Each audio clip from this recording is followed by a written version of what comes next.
ఆ స్త్రీ ఏం చేసిందంటే 300 దేనారాలతో అచ్చ జటమాంసి అత్తరును తీసుకొచ్చి యేసు పాదాలకు పూసి తల వెంట్రుకలతో కడిగింది. దేవుని స్తోత్రం. కాబట్టి అండి ఆ ఇల్లు అత్తరవాసంతో నిండింది, ఆ గ్రామం అంతా అత్తరవాసనతో నిండింది. ఈ రీతిగా అక్కడ 2వ వచనాల్లో పరిశీలన, 3 బరువు భారము, 4 మనసు మారటం, 5 ఏమండి గద్దింపులు ఉంటాయి 5వ వచనాల్లో.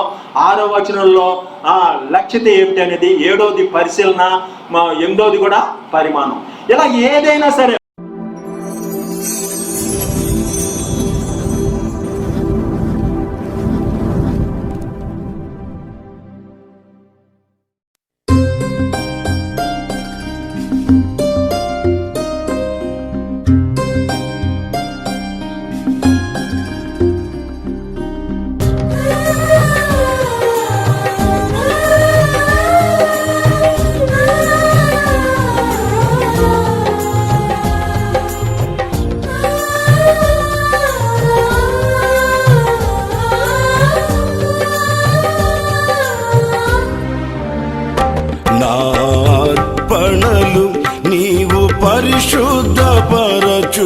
పరిశుద్ధపరచుచున్నవని యేసయ్యా నీ పాదాల చెంత నా శిరము వంచెదా. నా అర్పణలు నీవు పరిశుద్ధపరచుచున్నవని యేసయ్యా నీ పాదాల చెంత నా శిరము వంచెదా. నీవే నాకని నేనే నీకని నాకై విజ్ఞాపన చేయుచున్నావని. నీవే నాకని నేనే నీకని నాకై విజ్ఞాపన చేయుచున్నావని.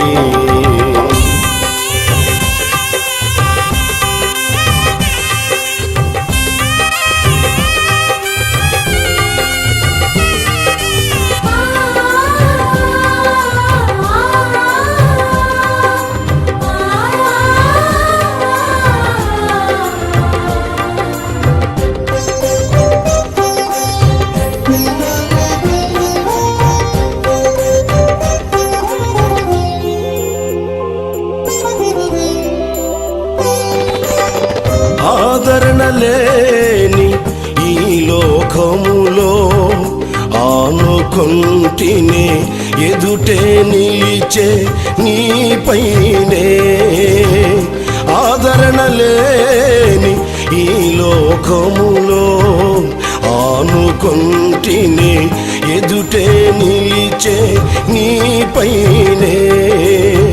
అనురాగ సీమలో అనుబంధము పెంచిన నీతో అరణ్యవాసమే నాకు మేలాయెను.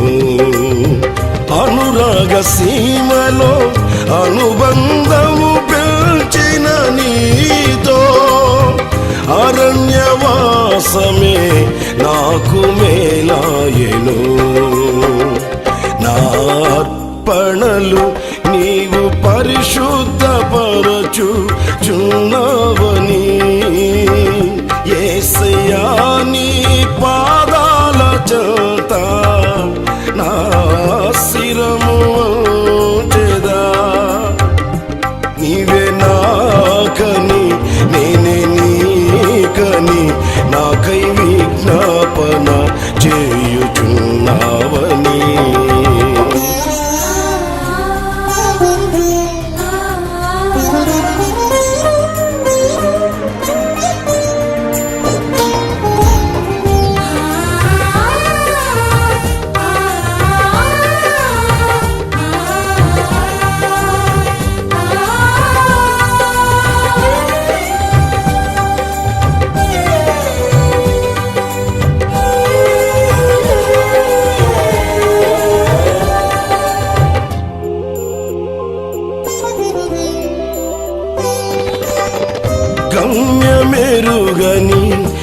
వ్యామోహాలలో గురి నిలిపితినే, మార్గము చూపిన నీపైనే.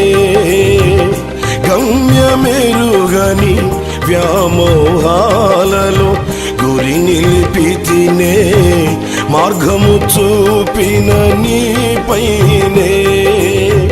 గాలిని గద్దించి గాలి మేడలు కూల్చిన నీతో, శాలెము నీడయే నాకు మేలాయెను.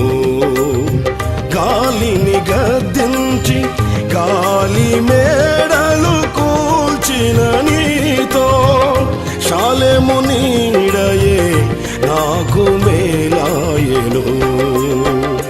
నా అర్పణలు నీవు పరిశుద్ధపరచుచున్నావని, యేసయ్యా నీ పాదాల చెంత నా శిరము వంచెదా.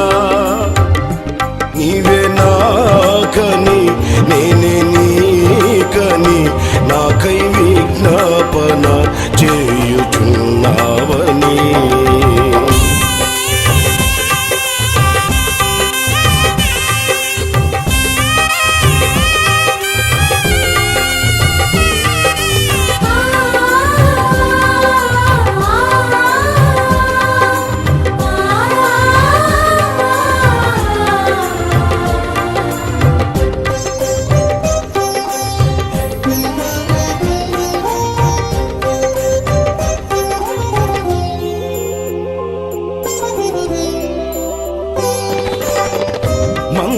కాపరుల గుడారాలలో మైమరచితినే, మమతను చూపిన నీపైనే. మంద కాపరుల గుడారాలలో మైమరచితినే, మమతను చూపిన నీపైనే. మహిమాన్వితమైన నీ మందలో నన్ను దాచిన నీతో, సియోను ధ్యానమే నాకు మేలాయెను. మహిమాన్వితమైన నీ మందలో నన్ను దాచిన నీతో, సియోను ధ్యానమే నాకు మేలాయెను. నా అర్పణలు నీవు పరిశుద్ధపరచుచున్నావని, యేసయ్యా నీ పాదాల చెంత నా శిరము వంచెదా. నా అర్పణలు నీవు పరిశుద్ధపరచుచున్నావని, యేసయ్యా నీ పాదాల చెంత నా శిరము వంచెదా. నీవే నాకని నేనే నీకని నాకై విజ్ఞాపన చేయుచున్నావని. నీవే నాకని నేనే నీకని నాకై విజ్ఞాపన చేయుచున్నావని. ఆ ప్రకటన గ్రంథం 2వ అధ్యాయం అండి. ప్రకటన గ్రంథం 2వ అధ్యాయం. నీ క్రియలు, నీ కష్టము నీ నెరుగుదును, నువ్వు సహనం కలిగి నా నామం నిమిత్తం భారం భరించి అలయలేదని నేను ఎరుగుదును అంటాడు. కాబట్టి ఈ 2వ అధ్యాయంలో చెప్తాడు, అయినా మొదట ఉన్న ప్రేమ వదిలితివని నేను తప్పు ఒకటి నీ మీద, నీకెన్నో నా కోసం భారం భరిస్తావు, అన్నీ తెలుసు, అన్నీ నేను గమనిస్తున్నా, కానీ నీ మీద నిందేస్తున్నాను సుమా. మొదటి ఉన్న ప్రేమ ఉండలేదని నీ మీద తప్పు ఒకటి మోపుతున్నాను. నువ్వు సరి చేసుకుంటేనే సరే, లేకపోతే నీ యొద్ద నుంచి దీపస్తంభం తొలగిస్తాను అని హెచ్చరిక చేస్తున్నాడు 2వ అధ్యాయంలో. ఇదే అధ్యాయం దేనితో కలిపి తెలుసా? ప్రసంగి గ్రంథం 7వ అధ్యాయంలో ఒకరి జన్మదినము కంటే మరణ దినము మేలు, ఈ అధ్యాయంతో కలిసిందండి. ఈ ఎడమ చేత్తో ప్రసంగి పట్టుకోవాలి, కుడి చేత్తో ప్రకటన గ్రంథం 2వ అధ్యాయం పట్టాలి. మరి కుమారుడు భాగం ఉంటుందిగా, తండ్రి పరిశుద్ధాత్మ. కుమారుడు భాగము ఏమిటయ్యా అంటే యోహాను సువార్త 12వ అధ్యాయం. ఒక స్త్రీ ఇంటిలో ఏమండి గొప్ప పేరు వచ్చింది. ఎవరికి? యేసయ్యకు వచ్చింది. లాజరు బయటకు రా అని, పునరుద్ధానము జీవం నేనే అని ఆయన బ్రతికించినప్పుడు గొప్ప పేరు వచ్చి, అప్పుడు పస్కా పండుగ కూడా ఉంది. ఈ పండుగకు 6 దినాలు ముందుగా వెళ్ళాడు. ఏమండి మరియమ్మ ఇంటిలోకి. ఆ మరియమ్మ వాళ్ళతో విందు కూర్చున్నప్పుడు కాబట్టి అండి ఆ ఇల్లు అత్తరవాసంతో నిండింది. ఆ గ్రామం అంతా అత్తరవాసనతో నిండింది. ఈ రీతిగా అక్కడ సంఘటన తెలుస్తుంటది. మనము విలువైనవి ఎవరికి ఉపయోగిస్తున్నాం? ఈ స్త్రీ ఏమండి ఎవరైనా దేవుణ్ణి ప్రేమిస్తే దేవునికి ఎరికే. గమనించండి, 300 ధ్యానారాలతో అత్తరును ఏమండి దేవుడితో సమానంగా ఉండాలన్నాడు. అక్కడ పెద్ద ఉన్నాడు. ఎవరంటున్నారు అక్కడ? 5వ వచనం చూడండి. ఈ పెద్ద హృదయం ఎవరో? 4వ వచనం చదవండి. 4వ వచనము ఏం చెప్తాడంటే, జ్ఞానుని హృదయము ప్రలాపించింటి వారి మీద ఉన్నదంట. బుద్ధిహీన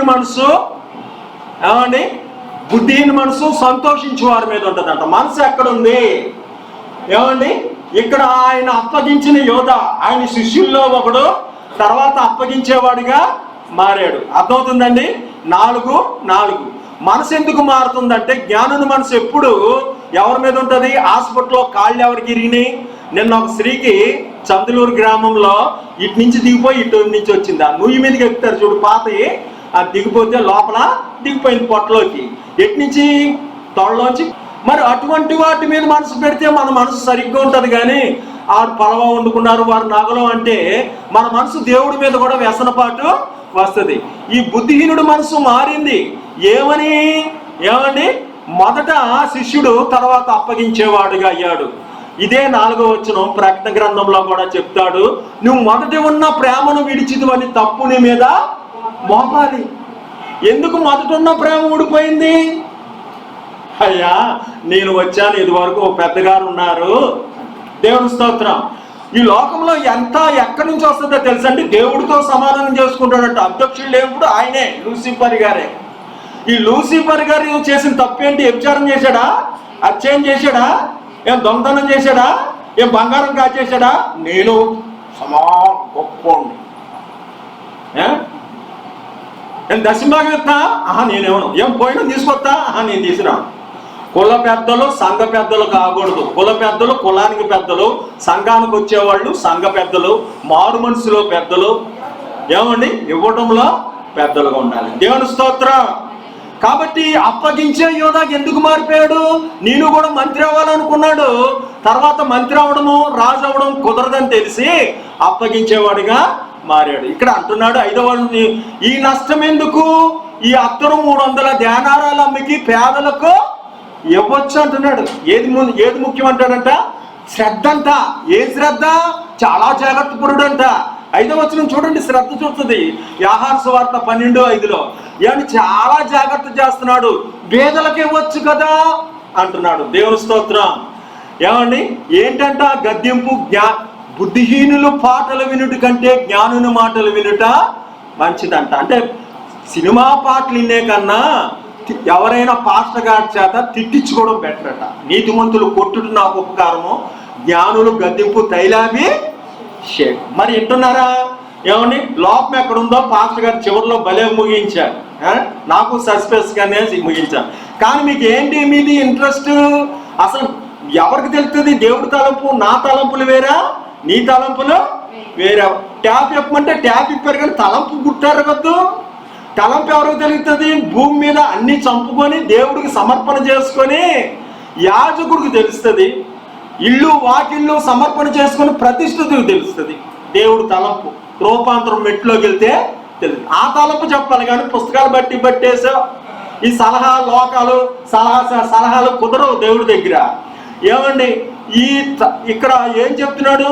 ఈ అత్తరెందుకు 300 ధ్యానాలు గద్దింపు వినమని చెప్తాడు.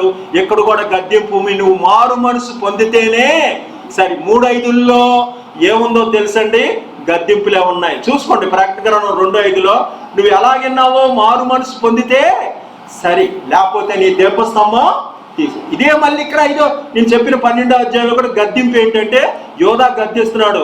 ఈ అత్తరెందుకు 300 ధ్యానారాలకు అమ్మలేదు, ఇది గద్దింపే. జ్ఞానులు గద్దింపినుడని మేలని ఎక్కడ చెప్తున్నాడు?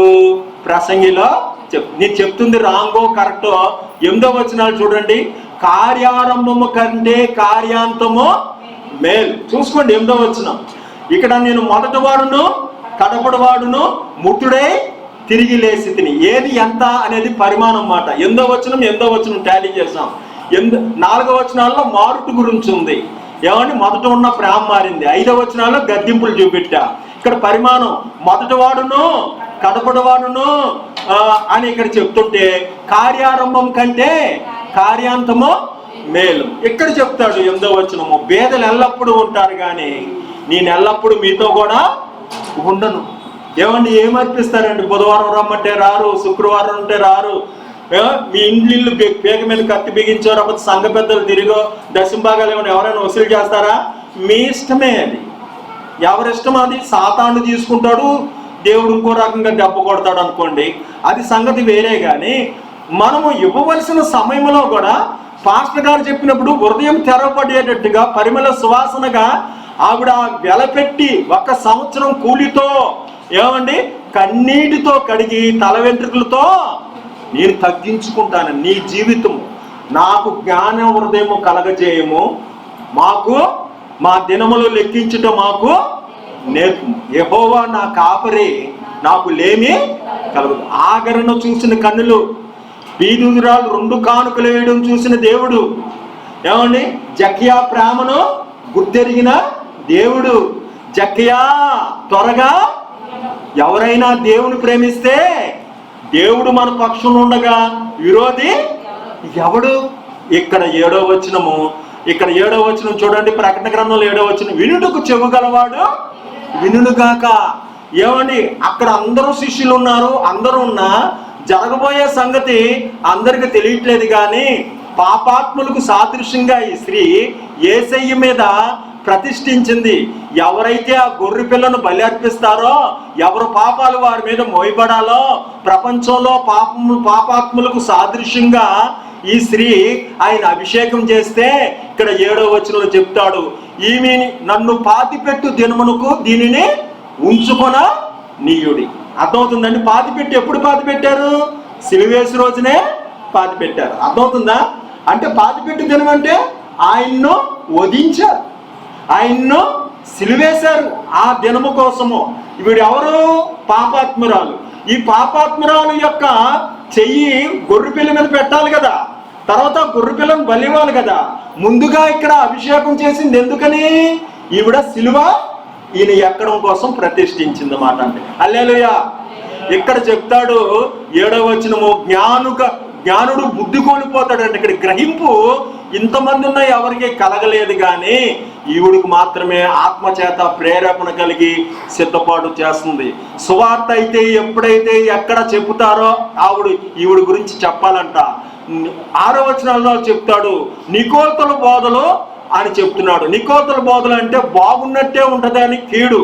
అంటే కొంతమంది చెప్తుంటారు, అబ్బో ఏమండి ఆయన ఎవరో తేజ గారు సత్పడుతున్నాడంటే, ఇంకోడంటే విమర్శిస్తున్నాడంట. ఎప్పుడు ఎదటోడి మీద పడి నువ్వు చేతనైతే చేయి, వాళ్ళ ప్రజలు ఉన్నారు అంత ఎర్రోళ్ళేమి కాదు, తంతారు తేడా వస్తే. నువ్వు విమర్శించేసి నువ్వు సువార్త చేయి, నువ్వే గొడవ పెడితే ఎలాగా? నికోతుల బోధలు బాగున్నట్టే అనిపిస్తుంది, తొడలు కొడతారు, మోసం. వాళ్ళు దేవుణ్ణి ఎరిగిన వారు కాదు, స్వస్థత వస్తుందని చెప్పిన వారు కాదు.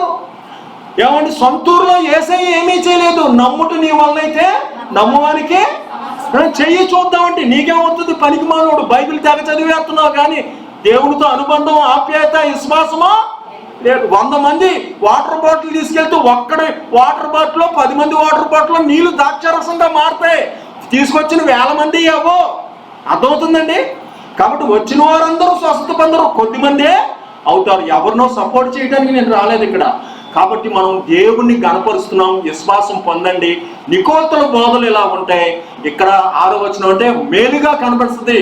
బుద్ధిహీనుడి నవ్వు ఉంటది కానీ చాలా నాశనము చేస్తుంది. అతను బేదల మీద శ్రద్ధ కలిగి కాదు ఇలాగ చెప్తుంది. అతను దొంగై దోచుకుంటున్నాడట. 6వ వచనాల్లో మేలుగా చెప్పినట్టు ఉంటది కానీ మోసము. దేవుని స్తోత్రం.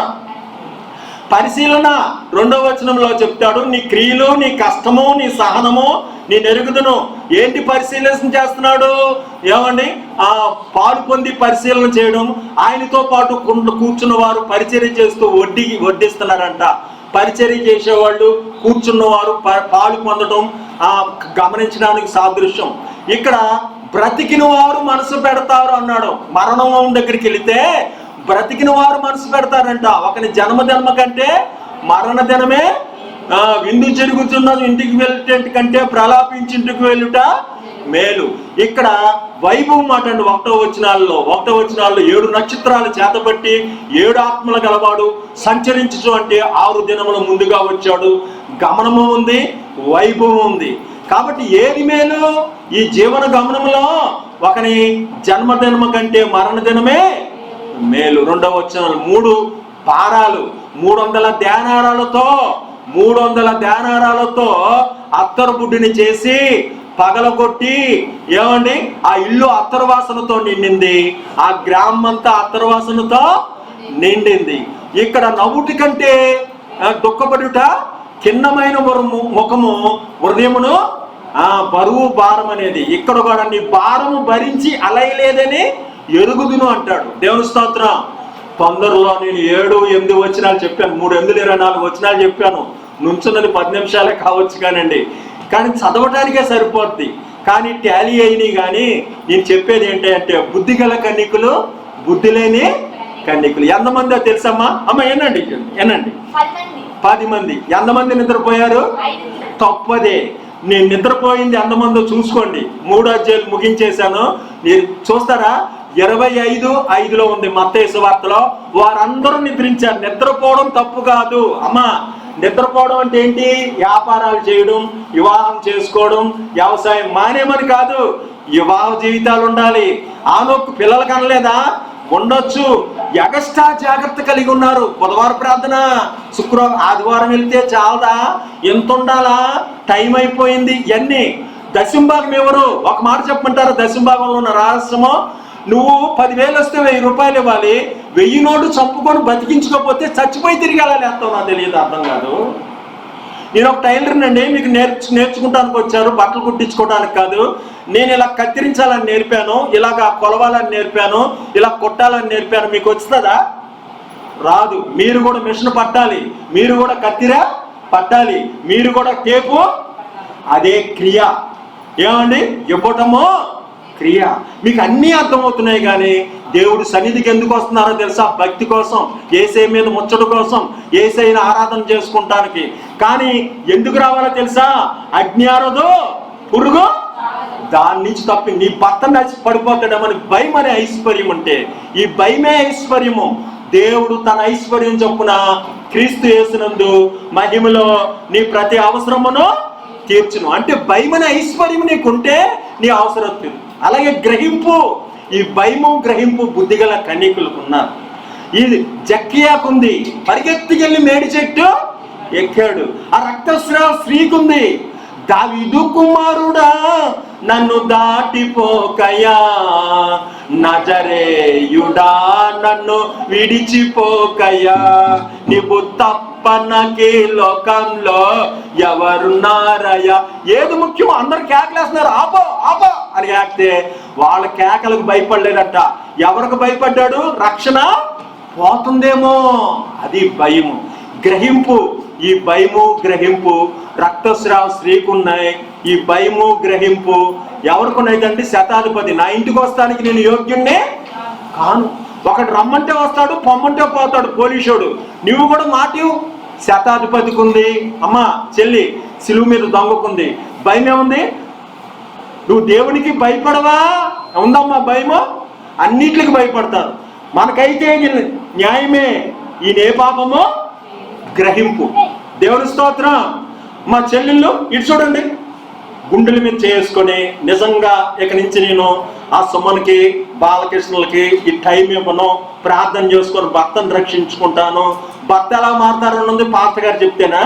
మీరు ప్రార్థన చేస్తే మారుతారని ఉందా? భయముతో కూడిన నీ పవిత్రమైన ప్రవర్తన. అర్థమైందండి? అసలు నీకుంటే కదా భయం, చూడొచ్చాములేండి. కాబట్టి అండి నేను చెప్పేది ఏంటంటే, చెలికానిలో హృదయంలో ఉండొచ్చి మధురమైన మాటలు పరిమళ సువాసన. నువ్వు దేవుడితో చెలికానం చేసి యథార్థతగా చెప్తే నీ మాటలు పరిమళ సువాసనే. కంపు కొట్టవు, యథార్థత చెప్పు. రాకపోతే వేశ్యలాగా అసహించుకుంటాడు. వేశ్యుల ప్రార్థనలైనా ఆలకిస్తాడు, వేశ్యలైనా రక్షణ పొందుతారు, వేషధారులు రక్షణ పొందరు. మావో కాలంలో ధూపం వేస్తే ఇంద్రధనుసునిచ్చాడు, ఆ ధూపాన్ని నాగ్రహించి పరిమళ సువాసనగా ప్రాతకాల ధూపంగా మన ప్రార్థన ఉండాలంటే ఏమండి, చెలికాని హృదయంలో మధురమైన మాటల వల్ల ఆయనతో ప్రార్థన. ఆ ఇల్లు అత్రవాసంతో నిండింది. మన ఇల్లు కూడా ఉందా? ఏమన్నా ఇల్లు ఒక్క మాట చెప్తాను, మీరు సంఘ పెద్దలు ఎవరైనా ఏమనుకోవచ్చు.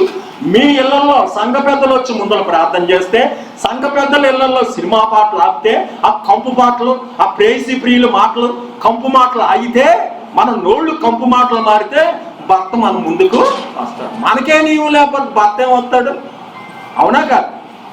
కాబట్టి మందిరానికి వచ్చే మనము, బోధలు చేసే మేము, పెద్దరికం చేసే వాళ్ళు ముందర మనం ముందు వచ్చి ప్రార్థనకి, మనం ముందు వచ్చి నోరు కంట్రోల్ చేసుకుంటే ఏమండి, దేవుని మందిరం ఎందుకంటే అజ్ఞానదో పురుగు యేసుక్రీస్తు అందరికీ ప్రభు.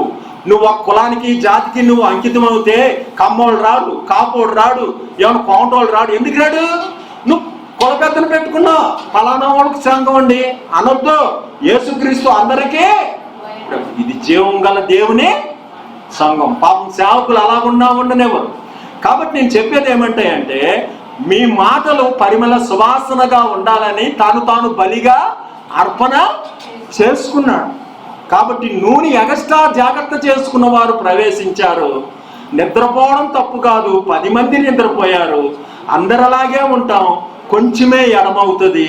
ఈ కొంచెము జాగ్రత్త ఏమండి మనకు ఎంతో విస్తారముగా మేలు కలిగిస్తుంది. కాబట్టి ఈ భయము గ్రహింపు మనకైతే ఇది న్యాయమే, ఈయన ఏ పాపము చేయని వాడు, నువ్వు దేవునికి భయపడవా అని భయము గ్రహింపు వలన మరి అది ఆ శిలువ మీద దొంగ, నేడు నువ్వు నాతో కూడా పరదేశంలోకి వెళ్తావు అంటున్నాడు.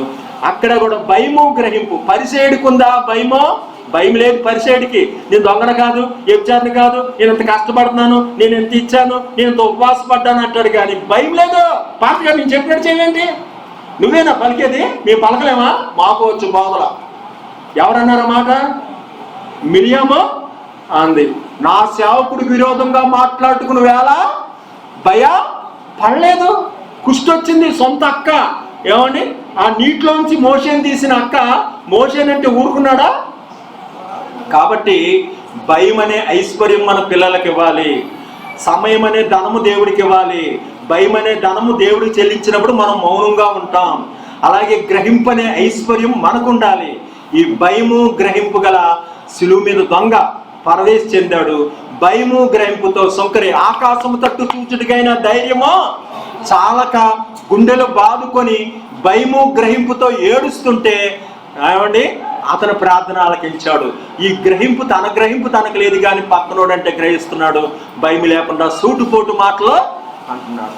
ఏమండి, కాబట్టి ఎవడు నా మాట విని వణుకునో వానినే దృష్టిస్తా. భయం అనే ఐశ్వర్యం ఉండి అజ్ఞానంతో పురుగు చావదనే లోకం నుండి తప్పిస్తానికి పరిమళ సువాసనగా నీ నోరుంటే అతని పెదవుల నుండి వచ్చి ప్రార్థన మానక నేను అంగీకరిస్తా. అతని కోరికని సిద్ధింపజేసి ఆలోచన యావత్తు సఫలపడు. ప్రేమ గల దేవుడు, ఏమండి దినమెల్లా చేతులు చాపుచున్న దేవుడు, మనుషుల్ని నడకను కనిపెడుతున్న దేవుడు, ఎంతో ప్రేమించిన దేవుడు.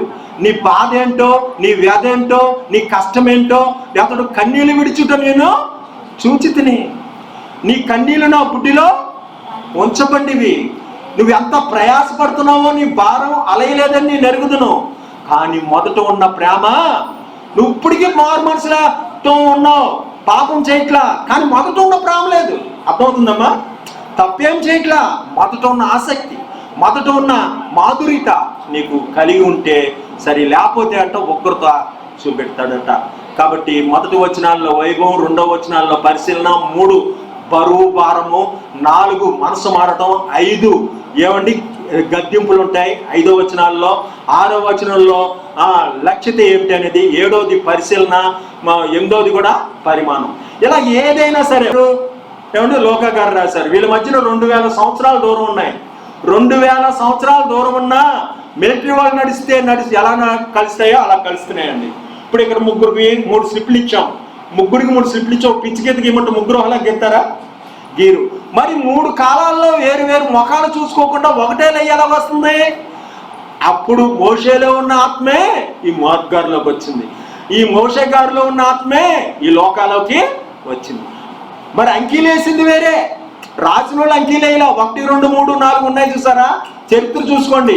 అంకీలేసినది వేరా, రాసింది వేరా. ఎవరు అంకీలేసినా, ఎవరు రాసినా, ఎవరు కదిపినా బైబిల్ దేవుడున్నాడు తప్ప, బైబిల్ రాసింది దేవుడు తప్ప మనుషులు కాదు. కాబట్టి వాళ్ళకి తెలియకుండానే ఈ 3 అధ్యాయాలు ఇలా కలుస్తాయి. ఇలా ఏ ఐటమ్ అయినా బర్త్డే, డెత్ డే, క్రిస్మస్ అన్నీ కలుస్తాయి. ప్రపంచంలో వింటున్నారమ్మా, ఎవరు ఎక్కడ తెలుగులో కానీ, ఇంగ్లీష్లో కానీ, పుస్తకాల్లో కానీ, వీడియోల్లో కానీ కనీసం డైరెక్ట్గా వచ్చాయనో చూపిస్తే నేను మీ అందరి సమూహంలో గొప్ప వ్యక్తిని కాదు, గర్వ మాటలు అనుకుంటారేమో, ఒక 25,000 రూపాయలు బహుమానం ఇచ్చుకోగలను. కాబట్టి ఎక్కడైనా ఉండొచ్చు ఇది విలువైనవి. ఏమండి, దీన్ని చూడడం వలన తెలిసింది ఏంటంటే, చదవర్లకు కానీ పాస్టర్లకు కానీ దేవుడే బైబిల్ రాశాడు, ఈ మళ్ళీ దొరకనివని తెలుతాయి. కానీ మళ్ళీ చిరంజీవి వెనకాతల, మళ్ళీ జగన్ వెనకాతల వెళ్ళిపోయి ఇక్కడ సంఘ పెద్దరికం చేసే వాళ్ళకి ఎవరికే తెలియదు. దేవుని రాజకీయంలో, దేవుని యాజకీయంలో 2 చోట్ల పని చేయకూడదు. మనల్ని మారు మనసు కలిగి పరలోక